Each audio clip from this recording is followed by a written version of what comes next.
지난 지방선거에서 광주와 전남 광역단체장 후보를 한 명도 내지 못했던 국민의힘이 이번 지방선거에서는 후보자 공천을 확정지었습니다. 네, 오늘 이슈 초대석에서는 전라남도지사에 도전장을 내민 이정현 예비후보자 만나보겠습니다. 안녕하십니까? 네, 안녕하십니까. 네, 먼저 오랜 침묵을 깨고 전라남도지사 출마를 선언하셨어요. 이렇게 고심 끝에 출마를 결정하신 이유가 뭘까요? 고향을 사랑해서입니다. 누구보다도 전남을 사랑하고요. 그동안에 제가 쌓아왔던 여러 가지 청와대에서 경험, 또 당대표를 포함한 중앙당에서의 경험, 그리고 삼선 국회의원과 예결위원을 7번을 하면서 뭔가 이걸 한번 고향을 위해서 쏟아부어야 되겠다 생각했는데, 저는 이번에 도지사 제가 출마하는 것이 가장 제가 그러한 제 그동안의 경험, 경륜을 쏟아붓는 좋은 기회라고 생각을 합니다. 네, 이번에는 고향으로 돌아오셨는데 지난 21대 총선 때는 서울에서 무소속으로 출마를 또 하셨잖아요. 다시 고향으로 돌아오시기까지 또 어떻게 지내셨습니까? 저는 사실 지난 5년이 참 힘든 시간이었었습니다. 최고위원 2번의 당대표를 하고 청와대 수석을 하다 어느 순간에 롤러코스터에 저 밑에 떨어진 것처럼 또, 근데 그게 이제 또 정치고 또 정치에는 여러 가지 책임을 져야 되고, 그래서 지난 5년 동안 정치인으로서 많이 자숙할 점은 자숙을 하고, 그러면서도 전국을 제가 배낭을 메고 시외버스만 타고 3바퀴를 돌았습니다. 아주 그냥 다른 지역은 어떻게 살아가는지 좀 보기도 했었고, 그 다음에 제가 이제 상임위로 옮겨가지고 국방위원회에서 89개 부대를 제가 다 한 번 혼자서 돌아봤습니다. 우리나라 안보의 현장을 제대로 공부를 하기 위해서. 그리고 외통위로 옮겨서 24개 나라의 대사들을 만나고 또 몇몇 나라에 가서 직접 보면서 실질적으로 한번 좀 안목을 넓히는, 그러면서도 조용하게 제 자신의 실력을 쌓는 시간을 가져봤습니다. 네, 그렇군요. 뭐 전국을 돌았다 이렇게 말씀을 해주셨는데 이제는 예비 후보자로서 도민들을 만나고 계시잖아요. 네네. 도민들께서는 뭐라고 하시던가요? 제가 오늘까지 해서 76개 면을 일단 돌았습니다. 읍면을 돌아보고 있습니다.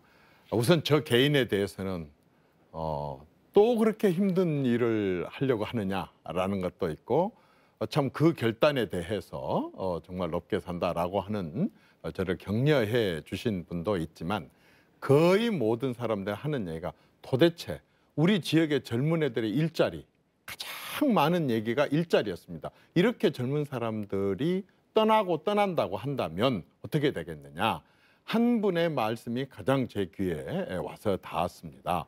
이렇게 젊은 사람들의 일자리가 없어서 떠나고, 또 창업을 해갖고 좀 성공할 만하니까 이 성공을 가지고 수도권에 가서 해야 되겠다고 또 떠나고, 이렇게 젊은 사람들이 다 떠나버리는 전남은 이제는 낙후가 아니라 소멸이 아니냐. 노인들만 남게 된다고 한다면 갈수록 이게 소멸의 단계로 가는 거 아니냐. 뭔가 좀 대책이 없느냐. 이런 얘기가 가장 기억에 남습니다. 네. 네, 이번 대선에서 국민의힘이 역대 호남에서는 가장 높은 득표율을 또 얻어냈는데요. 후보자님께서는 이번 선거에서 또 몇 퍼센트의 득표율을 좀 예상을 하시고 또 목표를 하시는지가 궁금합니다. 선거는 당선되려고 나옵니다. 네. 선거에 낙선되려고 나온 사람은 없을 것입니다. 우선 지난 대선 때 정말 솔직히 말해서 이쪽에 기반을 두고 있는 정치인으로서 깜짝 놀랄 정도로 많은 표를 얻었습니다. 박근혜 대통령 때는 박정희 대통령과 유경수 여사에 대한 향수의 표도 있었거든요.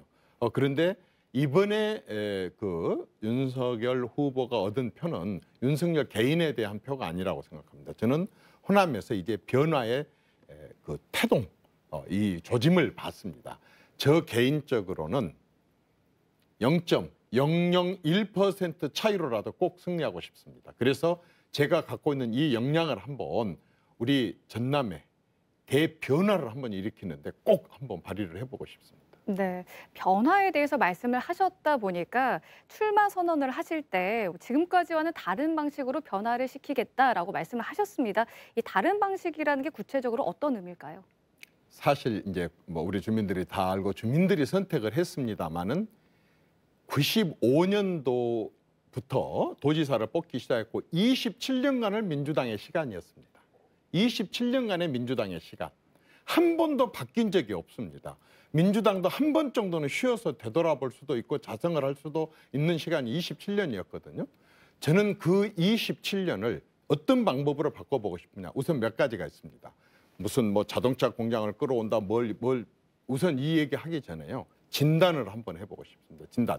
27년에 지난 전남의 이 행정에 대해서도 한번 진단을 해보고 싶고 가장 해보고 싶은 진단이 뭐냐면 우리 전남의 잠재력이 무엇인지 정말 지금까지 있는 잠재력이 폭발하지 못하고 있는 잠재력이 뭔지를 꼭 진단을 하나 해보고 싶습니다. 어떻게? 광주 전남에 있는 모든 대학교 교수들의 논문을 다 뒤지겠습니다. 한 개 부서를 맡는다라. 그래가지고 그분들의 박사학위 논문을 포함한 전공의 그 전공들이 우리 지역 발전하고 연관될 수 있는 게 뭐가 있지?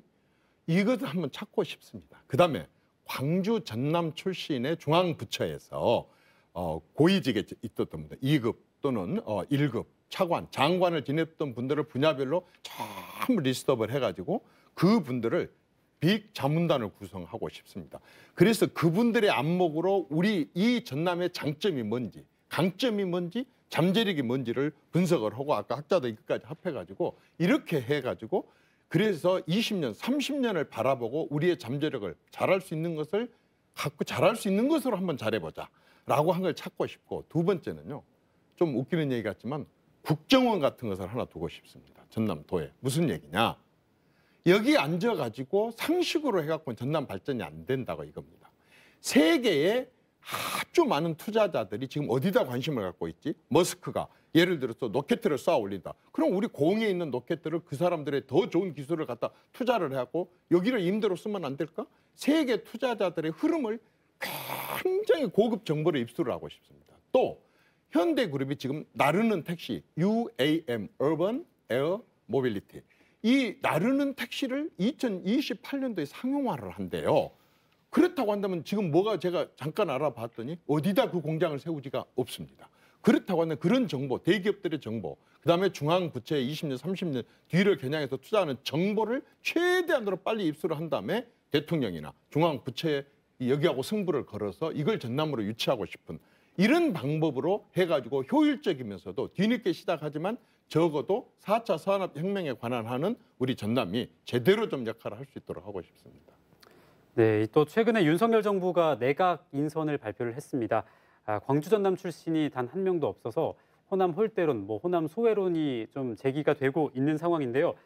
국민의힘 소속으로서 어떤 역할을 좀 해서 중앙정부와의 연계를 어떻게 하실 수 있을까요? 저도 서운합니다. 사실은 명단 하나하나를 발표할 때 훑어볼 때마다 가슴이 철렁철렁했는데 마지막까지 철렁해서 저도 솔직히 말해서 이 부분에 대해서 대단히 유감입니다. 그러나 이제 첫 조각이고 앞으로 차관 인사도 있을 것이고 특히 제일 중요한 것은 호남 출신의 이 승진해야 되는 그 말하자면은 1급, 2급, 3급, 4급, 5급에 해당되는 중앙부처의 이 사람들의 인사가 굉장히 중요합니다. 적어도 만약에 제가 도지사가 된다면 아니 도지사가 안 돼도 좋습니다. 저는 국민의힘의 소속으로 있는 한은 호남 출신의 이런 인재들을 발굴을 하고 또 육성을 하고 인재 등용을 하는 데 있어서 정말 책상을 치면서 좀 소리를 내겠습니다. 이제는 그렇게 할 때가 됐습니다. 호남에 대한 인사차별은요. 가장 나쁜 인권 유린입니다. 자기 탯줄을 자기가 골라서 호남에다 태어나고 영남에다 태어난 사람이 있겠습니까? 자기 탯줄을 자기가 골라서 태어나지도 못하는 그 탯줄을 어디다 묻었느냐를 따져가지고 인사를 한다면 이보다 더 고약한 인권 유린은 있을 수가 없습니다. 저는 그 부분에 관한 한은 당을 떠나서 정말 목소리를 좀 내겠습니다. 네. 네. 그럼 끝으로 전남 도민분들께 어떤 말씀을 전하고 싶으신지요? 도와주십시오. 찍어주십시오. 도지사를 한번 교체를 한번 해주십시오. 27년 동안 해왔던 사람들에게 4년을 더 연장한다고 해서 달라지고 변하겠습니까? 사람을 한번 바꿔야 됩니다. 도지사를 한번 바꿔야 됩니다. 제가요 미치도록 한번 일하겠습니다. 저 한번 도와주십시오. 네, 오늘 이정현 전남도지사 예비 후보와 이야기 나눠봤습니다. 고맙습니다. 네, 감사합니다.